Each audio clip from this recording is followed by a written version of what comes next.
Hi, I'm Jory Jardins of BlogHer. Welcome to The Juice, where we're talking about getting more of what we want and less of what we don't. This week, we're shining the Tropicana Trop50 Spotlight on member La La Lady, who said, "I would love any advice about how to fit my workout regime while I'm on the road. I travel on business a lot, and I can never find the time to work out. And I can entirely relate because I'm on the road about 60–70% of the time."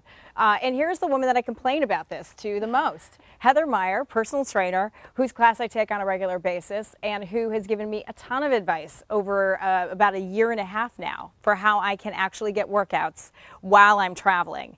And I don't always listen to her advice, but that's enough of that. So Heather, just to get a good idea of how to start out, what are some of the key things that someone should always bring when they're traveling? Just key basic things. Absolutely. Well, I think first and foremost, you have to go in with the mental mindset that when you're going on vacation, it's not a time to slack. You have to go with the mindset of, all right, I'm going to put a little fitness, inject a little fitness into it. So some of the things that you want to pack, first of all, your fitness clothes. And I would actually recommend putting them on the top of your suitcase so that when you get there, they're the first thing that you see and you get excited about. Hadn't done that before. Yeah. Usually they're at the bottom. Yeah. On the top with a little love note to yourself is good. So Heather, what can I do before my trip to get ready for fitness? Well, if you're a planner, there's lots of things that you can do.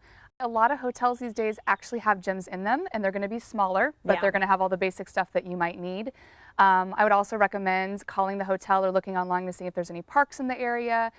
You could make sure that when you book your hotel that it's separate from where you're going, so that you have to walk. Force that walk, to and from. yes. Forced, but nice, pleasurable. So we asked the blogger community for some of their ideas for what they bring when they're traveling, and blogger Asithi at Small Steps to Help points out that most of the hotels have staircases that are rarely used. In fact, there are cobwebs usually on these staircases, I know. She suggests you run up and down the steps, plus use stairs for incline push-ups, calf raises, leg lunges, and step aerobics. Absolutely. I'm a huge, huge fan of stairs. And this is not just for travel, this is for everyday life. I think that people are so used to escalators and elevators, and it's just such a great way to work in a little cardio, but especially when you're traveling. Well, interesting, because I complain about sticking my trainers, and now I have no excuse because Juice member Change Kim recommends the Nike Free 5.0 shoes. I guess she says they're comfortable and they fit anywhere. Are you familiar with those? Yeah, they're great, and if you don't feel like spending the money, if you do, that's great, and if not, I also recommend just wearing your shoes on the airplane because it's going to make it more comfortable on the way to wherever you're going That makes perfect sense. So Holly Burns, who's a frequent traveler, also has a great idea for how you can use whatever's in your hotel room. You need something heavy when you're doing bicep curls, so I just sort of try and grab the heaviest thing in the hotel room, which more often than not is a copy of the Yellow Pages. So that's how you can find me when I'm traveling, lifting phone books in the hotel room. Yeah, it works. So Heather, can you show me something that I can do anywhere while I'm traveling? Absolutely. All right.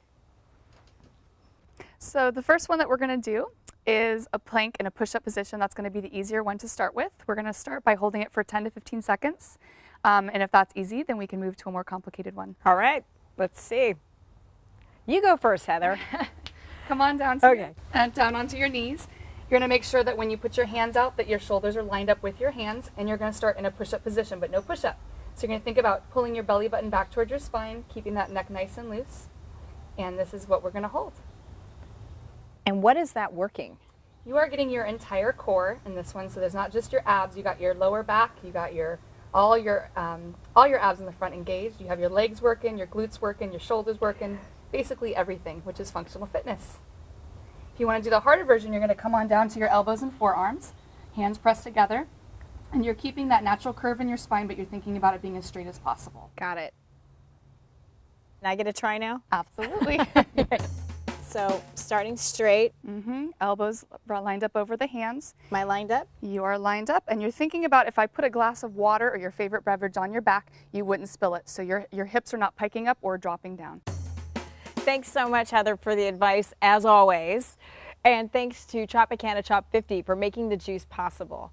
If you want to be in the Trop50 Spotlight, do leave your ideas, your blog posts, your video on www.blogher.com/thejuice. That's where we're talking about everything under the sun regarding fitness, nutrition, you name it, travel.